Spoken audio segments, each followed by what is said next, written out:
So I'm Tonya McCarley. I'm here to talk about 5 tips for embedding Agile into user experience, or rather embedding user experience into Agile.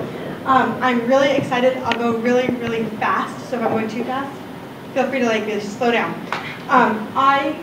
The first tip is that we need to be flexible. What do I mean by that? We need to think about how we do our work and how we can move our work up front faster and how we can modify our work not to be so inclusive and exhaustive that we lose sight of the big picture. What does the big picture mean in Agile? It means something slightly different perhaps than what we would see in our traditional waterfall methodology.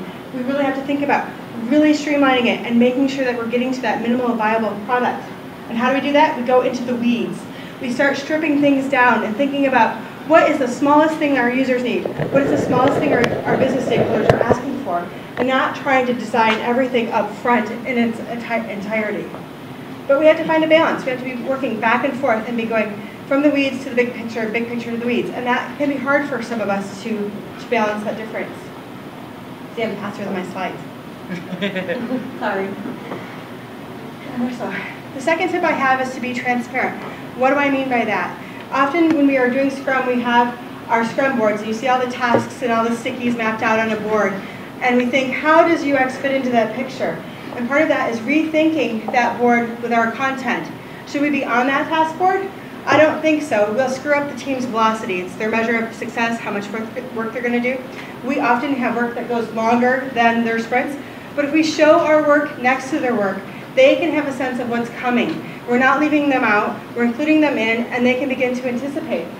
And then as our work enters into a Scrum board, as it becomes work in progress, making sure that our work is accounted for, and they have to check with us before it's finished. They can't just do it and be done, but the team needs to visit with us and be like, hey, is this what you intended? And then also inviting them into our work so that we're not just owning things like usability testing, that the entire team comes and watches the progress so they can watch the users fail firsthand, because let me tell you, nothing gets a dev moving faster than watching user and user and user fail. They'll move to fix it. My third tip is that we need to refine done. We are awesome about being responsible for fixing and thinking through all of our problems. In Agile, we need to be faster. So if the assignment is to figure out who the princess is, do we really have to understand who her prince is to ship? Can't she ship without a prince? And that's what we mean when we go to the minimal viable product. Maybe she just needs her hat. We need to share the work.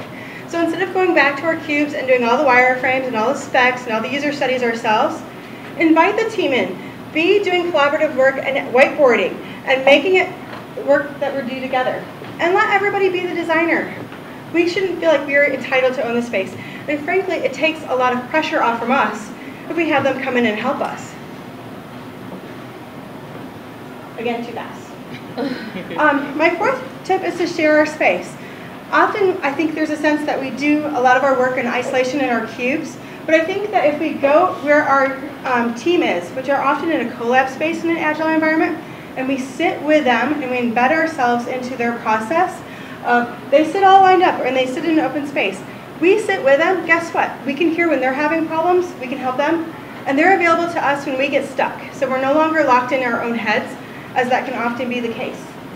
And then Matt's talk about the Zen really resonates with me with this slide. We need to embrace this. If we let go of all of our control, we can really do some magical stuff. But it has to be that we are okay with that. And that can be a hard thing for us to learn to lose or let go of some of our control. And my last tip is to discover our voice. Those of you who know me know that I am loud, I am opinionated, I am not shy. And for me, this isn't a hardship, but for a lot of us in UX, we're quiet. We might be introverted. So being willing to grab a bullhorn and make that fight for the user and knowing when to be the advocate and not to let it go and to go to the death for something is great. But on the flip side, Agile has taught me it's okay to be quiet. It's okay. We don't have to get it all the first time. We might get a second pass. I don't have to be a bulldog out of the gate every time.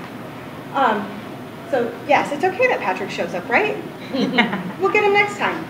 And that was reassuring for me to learn about Agile, that I didn't have to be perfect out of the gate all the time.